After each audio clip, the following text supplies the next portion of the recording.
A friend of mine whose techniques were not necessarily techniques I would personally like. He sold like house insurance, fire insurance, and he would take customers in his car and he'll drive them down to a burned down house, and he would park across the street and he would say, look at that house.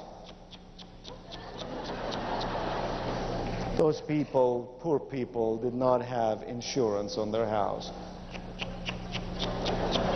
And he would close the deal every single time, you know. People will buy based on fear. My, oh my, fear is a big, big motivator. Now, the next one is P stands for pride. Pride. People buy because they're proud. Look how nice you look. Look how pretty you look. How nice your hair looks. How nice your clothing looks. Why do you do that? You need clothing just to feel warm, or you need clothing so you don't get arrested.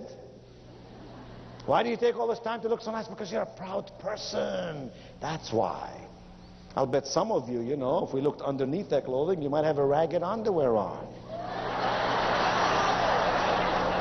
No, not the ladies, not the ladies, no, because the ladies, their mother told them never leave the house. What if you were to have an accident? You'll embarrass the whole family.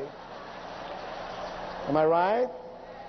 But guys, oh my, what guy in this room did your mother tell you that? We guys can go on a trip for a week, forget our underwear, no sweat, turn it inside out, use it for 2 more weeks. And the I stands for imitation. Oh, how important are testimonials. Imitation. We all want to do what somebody else does. We all want to look as good as somebody we admire. Imitation is a big, big reason why people buy what they buy. But by the way, here's a little tip between you and me. I do a lot of executive seminars for executives about how to present themselves, including how to dress and how to look and so on. And the piece of advice I always give them is this. Remember, you're buying your clothes or having your hair done by someone who's probably making minimum wage. There's nothing wrong with minimum wage. But a person making minimum wage is not going to be the person who's going to take you to the zenith of success in your life. Because if they could, they would have already done it themselves. So I say to ladies, don't leave that to the hairstylist making minimum wage to fix your hair for you. You look at people you admire, you'd like to be like. People you see in them some good stuff, and you say, what are the similarities in the way they fix their hair?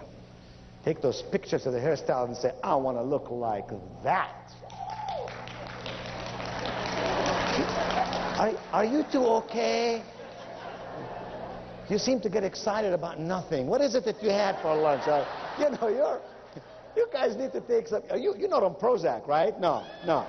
Lifeguard. That's it. It's lifeguard. Yes. Okay. Well, and the same thing with guys. You know, sometimes we'll buy our clothes from someone who's making minimum wage when we really need to listen to someone whom we admire and say, I want to be like that person, because that person has already charted the course of success. I've already walked it, already found where the potholes are. I want to learn from someone who's done it. Difference between a failure and a success. The failure says, can I do it? The success says, how can I do it? Show me the way, and I'll get it done. So, that's why people buy. Here's why people will not do business with you. Here's why people will not be recruited by somebody. Here's why people will not buy a retailer product that we may offer them. 4 very important reasons. The first one is no confidence. No confidence in you, your company, or your product. Any one of those 3 will keep people from buying from us. No confidence. No confidence in you, your product, or your company. Got to have confidence. If people have no confidence in us, why should they do business with us?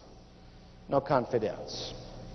I already said confidence comes out of competence. Here's the second reason. No need.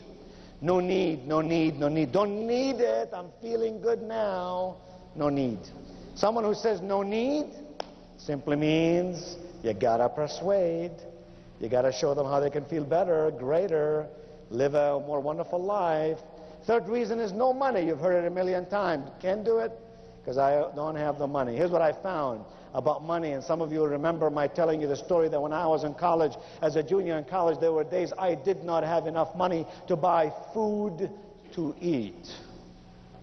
And yet as a junior in college, I put $17 a month on the first piece of land I bought and paid for it 1/4 at a time.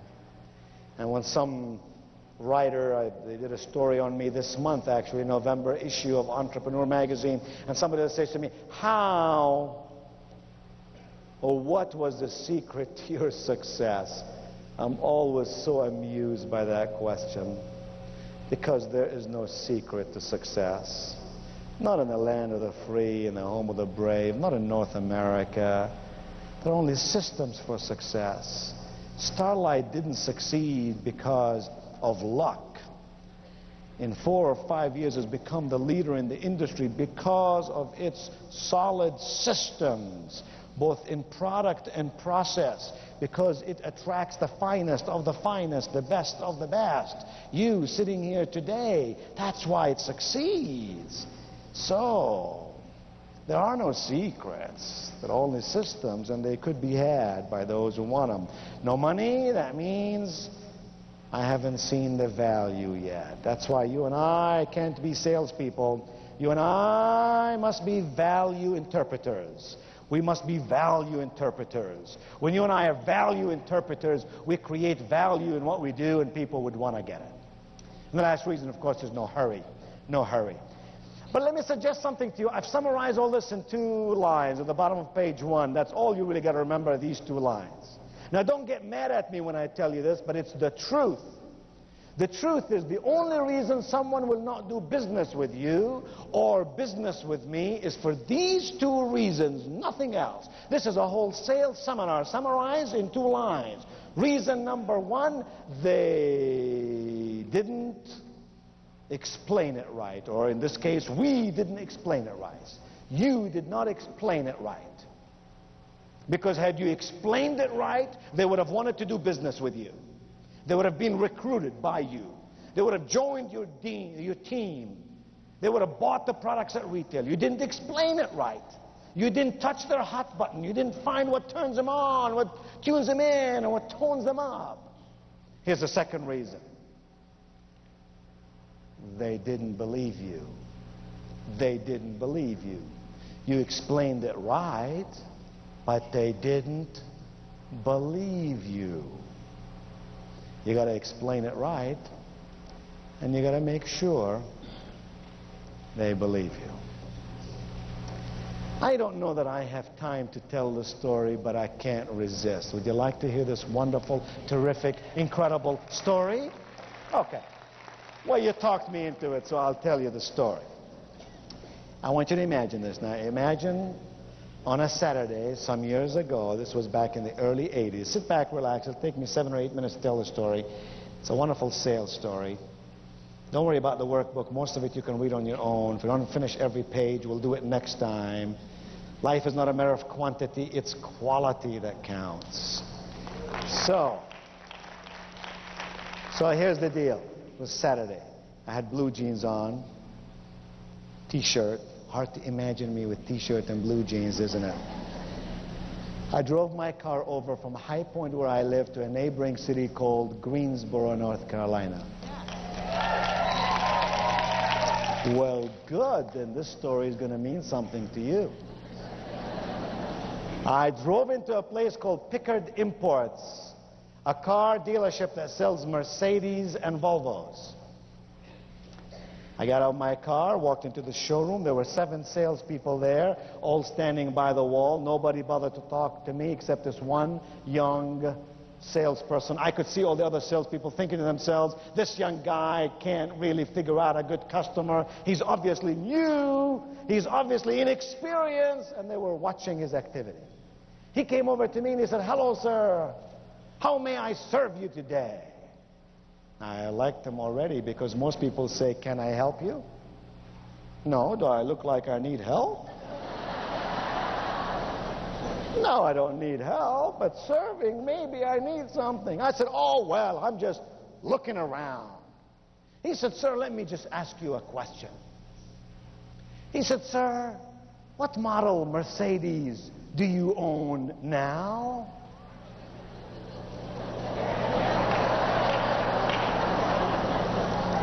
I said, I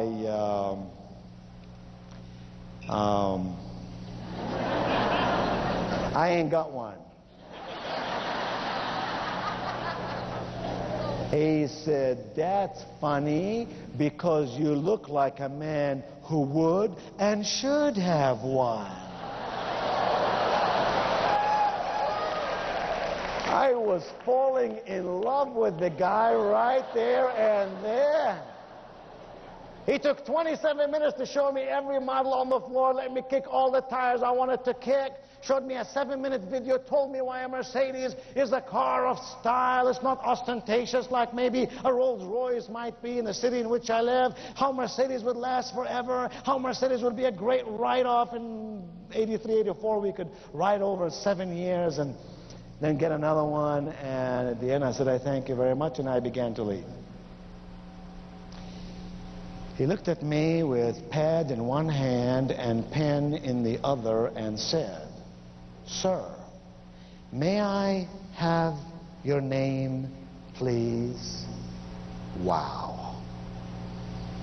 A guy with a pad and pen is expecting some stuff. You better give him the stuff. I said, "Sure, my name is Wayne." And watch to see what he's going to do. A dumb salesperson would say, "Mister, would you repeat it?" I'd say, "Sure, my name is Wayne." A smart salesperson would say, "What?" "Would you spell it for me, please?" I said, "Sure." I couldn't have said, "Yeah, it's Q-U-B-E." He would then know that I am a foreigner, right? No. So I said, "Sure, it's Q-U-B as in boy, E-I-N as in Norman." He put it down. It wasn't but 2 days later he called me up. He said, "Mr. Cuban,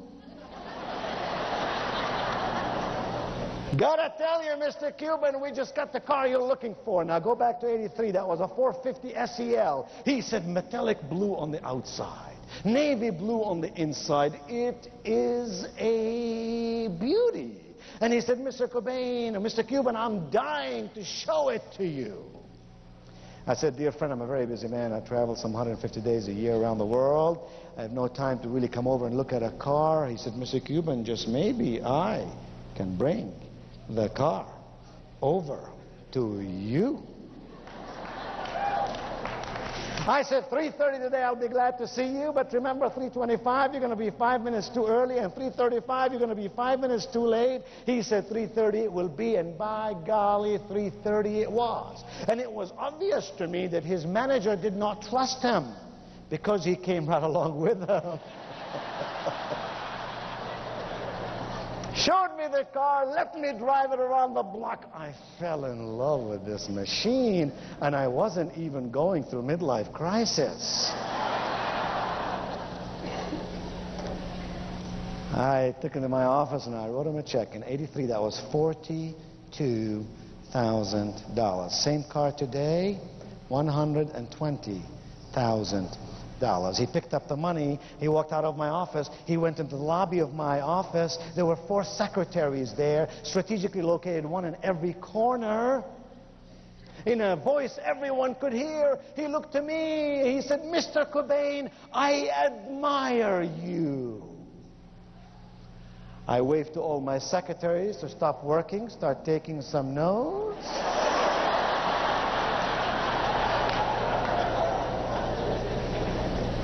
I said, "Really?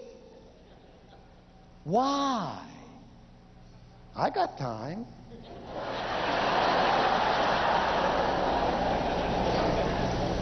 He said, "Mr. Cobain, it's not every day I work with a person who's a business person like you.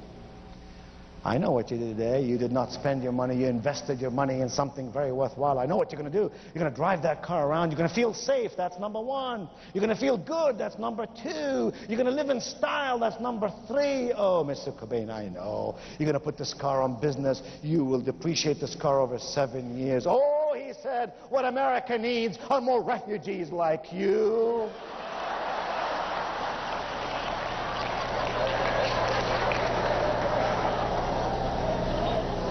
I felt like giving the guy a $10,000 tip. You know what I'm saying?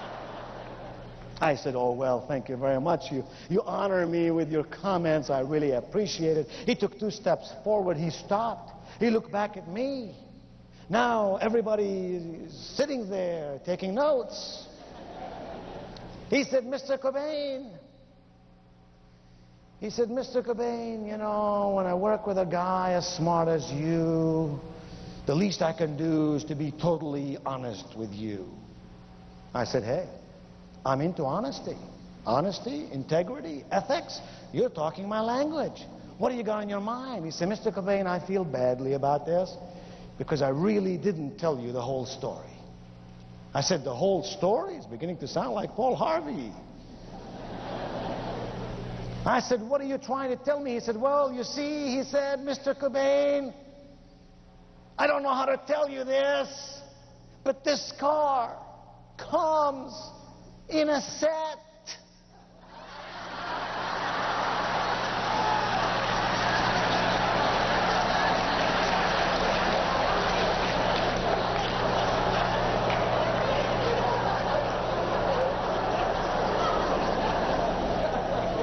I said, in a what? He said, you heard me correctly. When those German engineers made this machine, they made it with such precision, they never intended for it to be parked in your garage all by its lonely self. I said, I don't want anyone or anything to be lonely. Now we got a problem. I said, what are you saying to me? Oh, he said, when they made this car, this 4-door sedan, they made for it a sister car. I said, a sister car? He said, yeah. They call it the Coup model. Oh, he said, Mr. Cobain, I want you to imagine this now. Summertime, you're at your place down North Myrtle Beach, South Carolina, driving that baby with no top at all. In the wintertime, he said, you drive that car with its sturdy metal top, and in the autumn and in the spring, it's beautifully made, gorgeously designed fabric top. I said, you find me a metallic gray, and you just sold another car. And he wet his pants right there in my office.